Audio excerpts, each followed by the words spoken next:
Anaí, muy buenas noches, gracias por estar en Todos nos une. Buenas noches, gracias por invitarme a tu programa. Anaí, la situación del país, que ya sabemos que es convulsa, no ha encontrado todavía alternativas comunes. ¿Por qué? Porque la resistencia de la ultraderecha, ¿no? Y algunos sectores de la izquierda también a, a enfocar una salida que nos permita pasar de la crisis a un proceso de desarrollo y crecimiento con soberanía. Mira, yo creo que finalmente estamos experimentando un momento más dentro de la crisis de régimen que arrastramos desde el 2016, ¿no? Una crisis de régimen en la cual se está descomponiendo este modelo neoliberal en lo político, en lo económico también haciendo crisis. Y claro, lo que hemos vivido es una ofensiva de los sectores conservadores por salvarlo, ¿no? O sea, no en vano empezaron una campaña tan agresiva por destituir a Castillo, ¿no? Entonces creo que ellos están bastante unificados, ¿no? La derecha, la ultraderecha, incluso sectores de centro están unificados en torno a restaurar, a salvar este modelo. Dina Boluarte fue una pieza importante en esa operación. Ahora ya quizá no les es tan funcional, pero están claros en que tienen que salvar ese modelo, tienen que recuperar, dar nuevas medidas que profundicen en un segundo o tercer piso del neoliberalismo, como lo hicieron en el 2001, ¿no? Entonces tienen que impedir a toda costa una nueva constitución, tienen que impedir que gane alguna otra alternativa popular, por eso su desesperación también por tomar los poderes del Estado y los órganos electorales. Y bueno, lo preocupante es que desde el lado de las fuerzas democráticas, para no hablar solo de izquierda, democráticas y populares, no se tiene claridad y creo que no se tuvo claridad de lo que estábamos enfrentando, ¿no? Ahí hay una serie de lecturas equivocadas respecto a cuál es o era en su momento la contradicción principal, ¿no? Entonces, por eso también es tan difícil esto que tú dices, ¿no? La unidad, ¿no? Porque la unidad no cae del cielo, ¿no? Es un proceso que requiere confianza, requiere acercamientos, y eso no ha habido, ¿no? Hay sectores que han estado Anaí, profundamente afectados. sí, tú acabas de señalar que no se entendió el momento histórico. ¿Qué momento histórico tú consideras que estábamos viviendo con Pedro Castillo? ¿Cuál es el proceso que nos correspondía? Mira, yo creo que era un momento en el cual, si bien la correlación de fuerzas siempre fue adversa, no creo que era un momento revolucionario, ni mucho menos, era un momento en el cual se pudo haber tejido una coalición que sostuviera y abriera con más fuerza un proceso de cambio, incluyendo un proceso constituyente, ¿no? Creo que ahora, claro, ya es más fácil decirlo, pero no se midió, no se evaluó, no se persiguió la ofensiva y lo decidido que estaba la derecha y la ultraderecha para traerse abajo cualquier posibilidad de cambio, ¿no? Por ejemplo, estas primeras evaluaciones respecto a si debía hacerse cuestión de confianza con Iber Maraví o no, respecto a si se debía hacer cuestión de confianza cuando cuando sacaron el tema del referéndum constitucional. Es una serie de momentos en los cuales se creía que podía haber algún acercamiento, alguna coalición más amplia con sectores de derecha que no estaban decididos a dialogar, ¿no? Y claro, la misma debilidad de los grupos que sostuvieron y que llevaron al presidente, ¿no? Perú Libre, la verdad ya es, su comportamiento es más que errático, ¿no? Es bastante, pues ya ni sé cómo definirlo, ¿no? Esta próxima mesa directiva que quizá integren con el fujimorismo. Para ellos su contradicción principal son los caviares, parece, ¿no? Después del fujimorismo le va a pasar la planadora y van a terminar otra vez en proscritos, pero bueno, son sus evaluaciones. Entonces, eso me refiero, ¿no? Que era un momento, un triunfo popular, un gobierno popular muy débil, muy precario, también el mismo Castillo con todas sus debilidades, que requirió un poco esa altura de miras, ¿no? De tener un poco más de claridad a lo que estábamos enfrentando, ¿no? Que ya el fraude fue un campanazo de alerta, ¿no? Si estaban dispuestos a decir, inventarse un fraude, sacárselo de la manga, si estaban dispuestos a presentar una moción de vacancia de los primeros 2 meses en base a Sí, argumentos periodísticos, pues se veían decididos a todos y del otro lado no. y además, algo que es muy importante, ¿no crees que el maximalismo, por no llamar sectarismo, de algunos sectores, no solamente de la izquierda, sino de la propia derecha, que querían imponer su posición porque es preocupante que mientras algunas personas, la ultraderecha y los medios, te señalaban a ti, por ejemplo, como de extrema izquierda, ¿no? Hoy los sectores de la izquierda te señalaban como una persona de centro derecha o caviar, como hoy día lo están manifestando.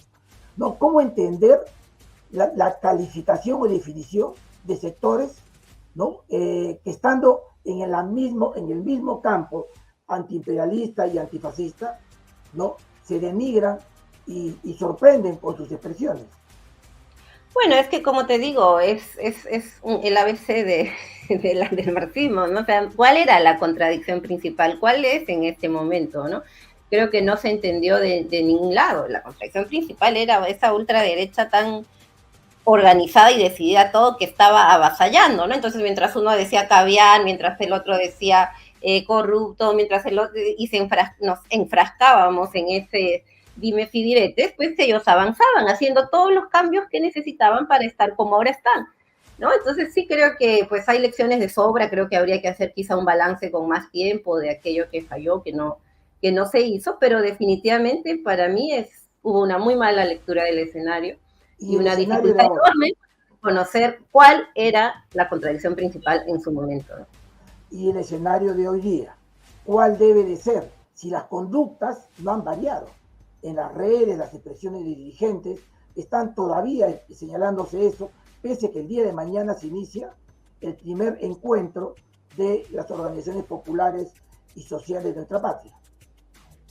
Mira, yo creo que es lo que te decía al comienzo, ¿no? La unidad se construye sobre la base de la confianza, del trabajo mutuo, y lo que nos demostró el estallido del 7 de diciembre es que eso no existe, es que hay una disociación enorme entre este mundo gremial, sindical, limeño, y toda esta masa que se movilizó hacia Lima, ¿no? Bueno, yo fui una de las que estuvo ahí, he estado viajando estos meses también a tratar de entender, escribir algo sobre este estallido, y la desconexión es enorme, o sea, somos una sociedad muy fragmentada y eso se refleja también en las organizaciones de izquierda y en las posibilidades de unirnos, ¿no? Yo creo que esa fragmentación, esa desconexión, esa desconfianza va a impedir que mañana haya un encuentro unitario, porque claro, también la acusación de algunos sectores de que los gremios siempre quieren capitalizar y que ellos no movilizan, que quien trajo miles de personas a Lima fueron ellos, que los gremios no sacaron, que los partidos de izquierda son cascarones, en fin, ¿no? Lamentablemente estas cosas no van a surgir de la noche a la mañana, ¿no? O sea, para un proceso de unidad, de unificación histórico que nos permita salir de esta dictadura,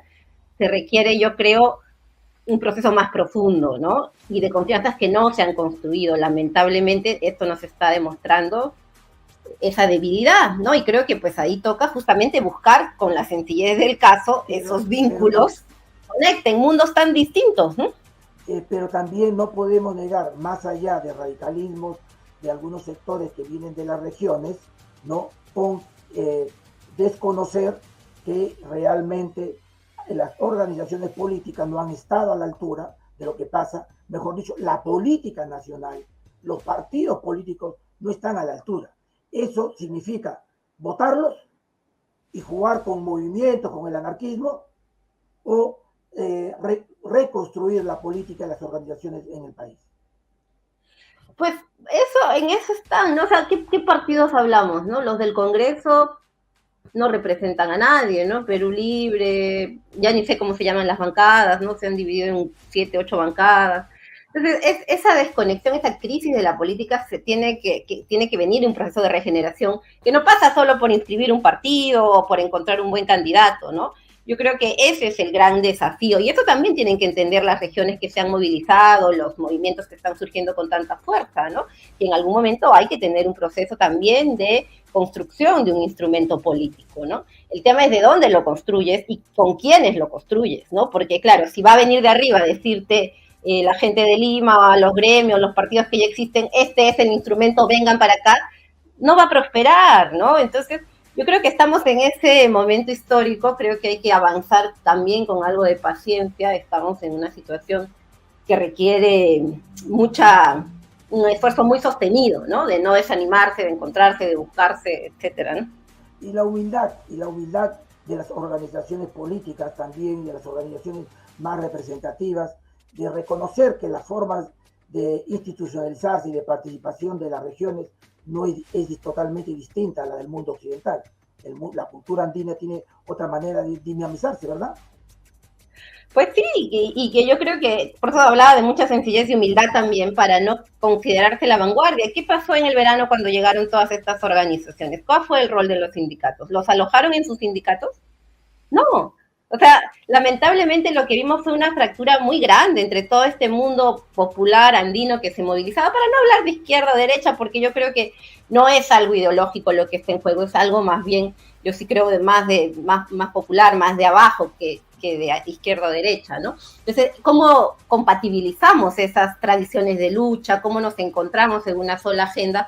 Yo sí creo que requiere de un proceso de reconocimiento mutuo de las formas organizativas de cada cual, de esta sencillez y esta autocrítica también para cómo se posicionaron primero durante el gobierno de Castillo y después con el golpe de Dina, porque muchas de estas organizaciones le dieron la venia a Dina, después se arrepintieron, se dieron cuenta, ¿no? De que no, y tampoco, y eso me parece lo más grave, no tuvieron esta solidaridad de clase con quienes estaban viniendo a Lima, ¿no? Entonces, todo eso está ahí en el aire y creo que se debe debatir, se debe dialogar con altura de miras, no quedándonos en el no hiciste, qué hiciste, ¿no? En pasar facturas, sino con una altura de miras histórica, porque estamos en una disyuntiva histórica, ¿no? Sí, y brevemente, por favor, mañana se inicia este evento del 1 y 2 de julio, del encuentro que acabamos de indicar. Tú has hecho una pregunta, el cómo lo podemos hacer. ¿Qué consideras tú que debe de desarrollarse el día de mañana como eje articulador, no de polarización? Porque todavía se siguen hablando con dos posiciones extremas, no se encuentra. ¿Qué debemos de plantear para entender el momento político histórico que tú has hablado?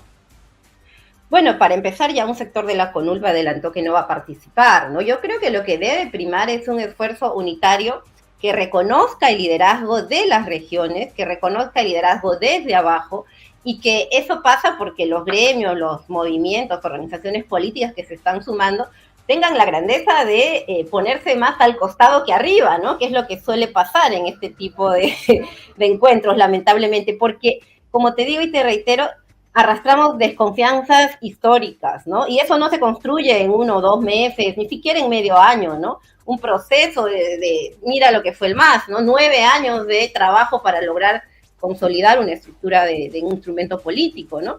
O lo que pasó en Honduras, 12 años para salir de la dictadura, o sea que no pensemos que porque ya esto vamos a salir rápido, ¿no? Necesitamos asumir este reto, como decía, con mucha responsabilidad y teniendo los que somos de Lima, los que somos de estructuras más organizadas, sindicales, etcétera, los que son, también, como decía, dándole este protagonismo a estos sectores que han llevado la batuta todos estos meses, ¿no? Que han puesto el cuerpo, que se han trasladado a Lima y que tienen un proyecto de país. Y los muertos, lamentablemente. ¿Cómo? Y los muertos, lamentablemente, también.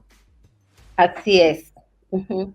Bien, muchas gracias, Anaí, por acompañarnos en Todo Nos Une, y ya sabes que acá estamos en la casa de todos los quienes quieren aportar y contribuir a esta gran jornada que el día de mañana se inicia como parte del proceso de la tercera levantamiento popular y social de nuestra patria. Y mañana también es el 1 de julio la marcha del orgullo gay. Tú has sido ministra de la Salud. En 30 segundos te voy a agradecer. Ministra de la Mujer, te vuelvo a reiterar. Perdón.